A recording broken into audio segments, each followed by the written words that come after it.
What's going on, guys? Suresh here, 221B Tactical. Today we're going to talk about the three deadliest mistakes cops make on motor vehicle stops. Now, there are a lot of things that can lead to motor vehicle stops going wrong. However, in my experience and training and talking to thousands of police officers across the country, and including officers overseas, these three are always among the top three things that lead to things going wrong on motor vehicle stops. And unfortunately, as many of you know, sometimes leading to an officer losing their life. So let's get right into it. Number one is not noticing pre-attack indicators.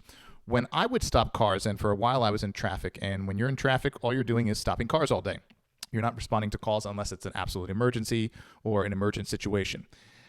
When I was doing traffic, I got into a routine of making sure I was watching what was going on with the driver and other passengers in the car before I ever even activated the lights. So for those of you who are doing a lot of car stops, you know, you're running the tag and then you're calling it in, which is how I did it. Everyone has their own way of doing it, but the way I did it, that I felt safest was I would, once I got the vehicle and I got behind the vehicle that I was going to stop, I would run the tag, make sure that it matches up to the vehicle and see if the registered owner is the person that it appears to be driving that vehicle. And I know why I'm going to stop this. I've noted a violation, and then I run the tag, right? Get all the information, and then get the mic, call in the motor vehicle stop, call in the tag, and I call in the location where I anticipate us stopping, not where I'm at right now, because if they end up stopping a little bit down the road, some people don't pull over for another, quarter mile, then I got to update the location. I never really want to do that. So I try to call out the anticipated location. During this time, I am looking at the vehicle's occupants. The driver, if there's other occupants in the vehicle, what are they doing? How are they moving? Is the driver looking in the side view mirror? Is the driver looking in his rear view mirror? Are they weaving? Are they going back and forth? Are they nervous? Do they appear nervous? That, of course, everyone is a little bit nervous when they're getting pulled over. However, is there anything extra here going on that I want to notice? So now I'm locked into that vehicle and I'm not distracting myself with anything else, because this is where you start noticing the pre-attack indicators. So once I pull that vehicle over and I'm staying there, I will sit there for about 10 seconds and just watch.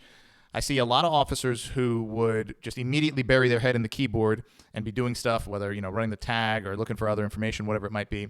And I always like to keep eyes on the vehicle. I figured in my experience that first 10 seconds after when the vehicle pulls over and you pull over behind it, you've already called in the tag, you've already gotten all that out. Now I just sit there and I watch. I wait. I would sit there and wait, sometimes more than 10 seconds. I'd watch in the mirror. I'd see if the driver's looking. I see what the passengers are doing.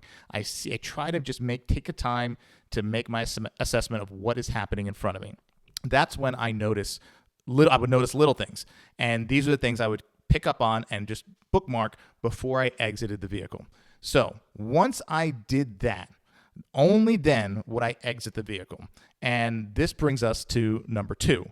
We're going to get back to number one in a second, but we're going to go back to number two right now.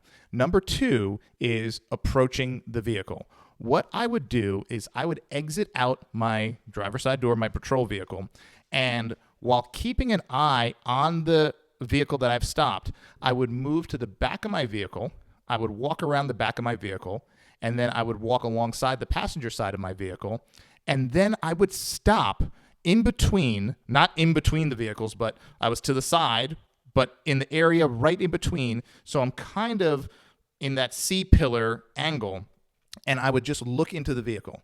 I would look into the vehicle and I would see what was going on. You wouldn't believe how many times I would see things that the driver or the passengers, they have no idea I'm standing there, especially at night, but even sometimes during the day. They just, because they're busy doing something, they didn't see me exit the vehicle. And now I walked around the back of my vehicle, so maybe they lost me for a second. And then I'm walking alongside. Now, you got to remember, that's not a spot that they could easily see with their mirrors. So now you have that concealment, if you would, you're in their blind spot, and you're walking up. And then I just would stay. I would stay in that blind spot and just look, see what's going on, see who's moving around, see what people. I would see people trying to hide stuff in between their seat and their center console. I would see passengers in the rear hiding stuff, handing stuff off to people. I would see all kinds of things. I would see someone from the front passenger seat hand something back to someone in the rear passenger. You name it, I saw it. So I would just sit there and wait. I would wait and wait and wait. Then, when I was ready, only when I was ready, I didn't care if I was standing there for 30 seconds. I didn't care if I was standing there for a minute. It didn't matter. This is my stop. You control the stop, which is going to lead to number 3. But here we're stick with number 2. Then I'm going back to number 1. I'm observing. I'm absorbing data, right? I'm writing the story. My FTO always said, you're drawing the portrait of what's happening here, and you're doing that with information that they're giving you. So once again, you are collecting data. You're absorbing what are pre-attack indicators. What's going on here in this vehicle? And there's no reason to rush up. There's no reason. I would see guys pull cars over, and it was incredible. I would see, like, literally the car was barely to a stop and the door's popping open. They're getting out and they're just walking right up to the vehicle, driver's side. At some point, I'm like, are you even looking to see if there's traffic behind you? Like, what are you doing? So these are all things I was cognizant of slowing things down, controlling the stop. It's your stop. It's not their stop. It's your stop. You're in control. So take your time. An extra 10 seconds here or there is not going to make a big difference. Of course, when you're exiting the vehicle, always be mindful of traffic behind you. That's more than likely that's what's going to take you out on a car stop. Really, not the person that you're stopping. However, always mindful, looking in the mirror, looking at the car, looking in the mirror. When I had a whole shot of clear air behind me, that's when I'd open the door so I can keep eyes on the vehicle and then move to the back of my vehicle. I would never pop that door open and get out when there was traffic actively coming in my lane, because then I have to not only worry about the vehicle that I've stopped, but now I got to worry about the vehicle behind that are approaching behind me that may be texting and driving, whatever. So when it was clear, that's when I would pop out and go. Okay, so let's get back to observing the data. I'm at that C pillar on that. It's less than a 45-degree angle, and I'm looking in. Okay, then and only then, once I feel very comfortable, I have a very good idea of what's going on, I would make the approach. Now, there were a couple of times where when I saw something that was really, really fishy, then I would actually back up to the back of my patrol car. So now I'm at the back passenger side of my patrol car where I have full cover, and then I would get on the radio and call for another car. If I saw something that looked like might have been a weapon, or they're really, really shady, something's really, a lot of movement, a lot of nervousness, I would just sit back, call for another car, wait for another car to pull up. Backup officer would get out and be like, hey, I saw a lot of movement. The front passenger was trying to tuck something, hand something to some guy in the back. Driver's really fishy, putting stuff, a lot of movement, really nervous. So I'm going to go on the approach. You just stay back here. Okay. So that is, and we were, obviously on the interstate, you're stopping cars 2, 3 o'clock in the morning. Better safe than sorry. No one needs to be a hero. You don't need to be out there doing this all alone just because you're a tough guy. If anything was super shady like that, I'd always call another car. The other thing that did was when the second car would pull up, a lot of times they were coming up from the other direction and they had their lights on and they would have to spin, hit the median and come around. So now I want that person in that vehicle to know that there's 2 cars now. It's not just me. I want them to know that because, listen, command presence. I want them to know that now if it's only one driver, now it's 2 on 1. Or if there's multiple people, they know, well, there's not just a single officer out there. There's multiple officers out there. So I want them. Or if the backup officer comes up from behind, they throw their lights on. I know they're looking in their mirror because they're nervous, whatever. That's when I know that, once again, they're seeing that second car. I want them to see that.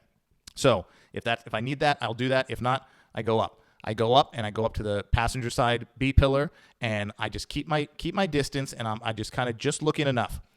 At this point, this is where I start controlling the scene, and this is number 3.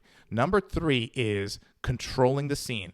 You've probably heard people treat you the way you allow them to treat you in life, whether it's someone you're dating, whether it's a friend, whatever, your boss, doesn't matter. People treat you exactly how you allow them to treat you. And the same holds true on motor vehicle stops. Whatever you allow early on in a motor vehicle stop, that's going to compound. And I always found that to be true. So I always kept my guard up and my antenna up until I was back in my vehicle and the vehicle I stopped was gone. Not that you need to be neurotic, but you have to stay on your toes. And I see a lot of officers let their guard down once they think everything is okay. But a lot of these people, they're professional criminals. They're professional liars. They're very, very good at making you believe that everything's fine. I would not allow myself to fall into that until that vehicle was gone, until I had 100% clear they're gone. Then I brought my guard down. So as soon as I go up, I have them put their window down, passenger side. And most of the time, when I would knock on that passenger side window, they were shocked. They were surprised. You would almost see everyone in the car, if there were multiple people, jump because they literally didn't know where I was. And I would knock on that window, and now I've been looking in the vehicle for 10, 20 seconds now, seeing what everyone's doing. So now I knock, and then I make sure during this time I'm looking at everyone's hands. I don't care what anyone's face looks like. I am looking at people's hands. There's so many times I stopped cars, and because of my height and the height of the car, that I never really got a good look at the person's face because I was just looking at their hands. I would be listening to their voice, and I'd be looking at their hands. Remember, hands kill. Hands are needed to kill. People say guns kill, knives kill. Hands kill. You need your hands to manipulate and operate a weapon of any kind. Hands kill. So I was always looking at the hands, and I am controlling verbally with command presence every minute of that stop, and I'm directing that person. If they are giving any kind of resistance, I'm letting them know very early on that resistance is unacceptable in that dialogue. When people try to pull the street side judge, street side attorney, you have to shut that down very quickly.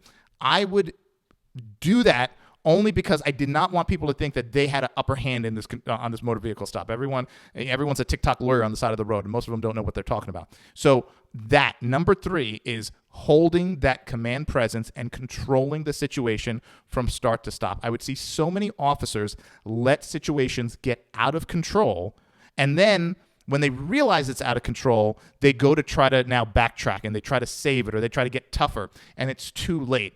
That control of the situation, and that control of the narrative, and that control of the back and forth, and that respect back and forth, that is paramount to making sure things go the way you want to go. Now, does it always work like that? You could have that hard line. You could have that command presence, let them know that you're in charge. You could do all that, and things can still go south. Yes, they can. However, the overwhelming majority of the time, they found that when you hold that command presence, the likelihood of that situation getting out of control or turning into something extremely negative is much lower. So, number 3 again, hold that command presence, hold on to the control of that. Let them know that you are in control. They are not in control. A motor vehicle stop, they are detained. People would say, am I being detained? Yes. Yes, read the driver's manual. When you are pulled over, you got to read this to get your license. And I would tell people that. Did you read it? You got a license. Did you read it? Because if you didn't read it and you signed your license, then you signed saying you read something that you didn't read.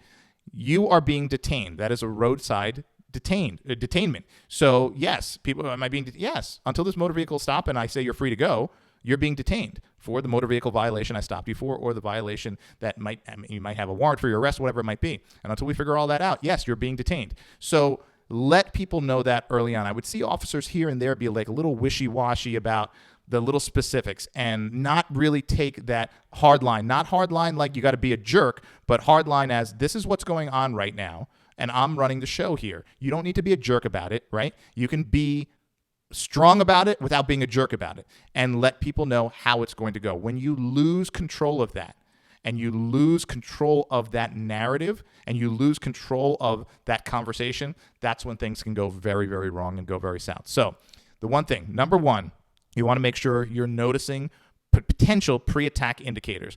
Observe, paint the photo, watch. Don't be distracted. Just watch. Take your time. Take 10 seconds, take 20 seconds, take 30 seconds. Don't be distracted and just watch what's going on. You'd be amazing what you catch. Okay? Number 2, approach. Make sure you're approaching to your benefit, not their benefit. Approach to your benefit, and make sure you're holding position on that approach to absorb more data, absorb more information, and continue painting that portrait, and take that opportunity to get all the data and all the information you need for your safety. And that, once again, if that involves calling a backup officer, you call that backup officer. Okay. Then once you make contact, number 3, control the situation. You got to command that respect, and you have to control that. That is number 3 is one of the things that got me out of so many situations on so many calls, was holding that command presence. And it's something that officers, I know they didn't go big on that in the academy, but I had to learn that myself. And once I learned that, and I learned to do it strategically, and you learn to do it without disrespecting anyone. There was a guy I worked with, his name was Steve. People called him the master of verbal judo. He was just the master at just using his language to de-escalate things and get people to talk and get people to calm down. And he literally was a master at it. And that I tried to always emulate that and build upon that, because if you he held that command presence and he always garnered that respect. However, he was never someone that people were going to say, I could push this guy around. He would give respect, and in that giving respect, he let people know that he was in charge, and this was not someone that you wanted to mess with. And he was a master at it. So I tell people, if there's anything you want to get really good at, it's your command presence and using your voice, using your words, using your language to help control situations, de-escalate situations, and ultimately get out without incident, right? The name of the game is to get out with anything traumatic or anything crazy happening. And if you could do that using your voice and your body language and your presence, that's a win. And that's something that every officer should try to learn how to be a master at, be a black belt at, on top of other things you should try to be a black belt at, like Brazilian Jiu-Jitsu, but that's another video. So those are 3 things that if you master these things and you control these things, you are going to have, I don't want to say a career without incident, right? Because it's impossible to say that. However, your likelihood of running into an incident or entering into a situation that could go south is highly, highly decreased if you focus on these 3 things. So I hope that helps. Drop in the comments some of the things that you have done in your career. And I'm talking, here I'm talking about car stops, but this even goes for, when you're responding to calls and you're going to maybe a domestic violence call or whatever it might be. If you have stuff that you've done, you've utilized on the job, car stops, on calls that have worked well for you, let us know. Let us all know. Share it here. This is the form. Drop it in the comments and let us know. And if you have a story of how you did something like this and it worked, or you stopped and you observed and you saw something and it helped potentially save you, hey, drop that in the comments as well. Let us know. Or if you went on a call and you did something and it worked very well, drop that in the comments as well. This is really for learning. I'm not sitting here saying, my 13 years of experience and then another 12 years of training with some high-level people that I know everything. I don't. But what I have learned is something that I know if you implement, it's not going to hurt you. And it can only help you. And that's what I'm sharing here. I'm not a ninja telling you how to breach doors or do anything like that. But when it comes to stuff like this, I learned a lot about it, and I spent a lot of time studying this. So that's why I'm sharing it with you. And I'm also, once again, invite you guys to share what you've learned, what's worked, what's not worked, and share here in the comments forum for other people to learn as well. Of course, if you like this video, give it a like, thumbs up, all that stuff. If not, then you don't have to. And if you're watching this, you're probably subscribed to the channel. But if you're not subscribed to the channel and you want to see more content like this, go ahead and give us a subscribe. Most importantly, if you found this video valuable and there's maybe a fellow officer or someone you want to share it, or maybe they're not even an officer, maybe they work security or something like that, and you want to share it, just go ahead and send this to them and share it, because sharing is caring. All right, guys, thanks a lot for watching. Remember, always watch their hands, watch your 6, and be safe out there. I'll see you next time.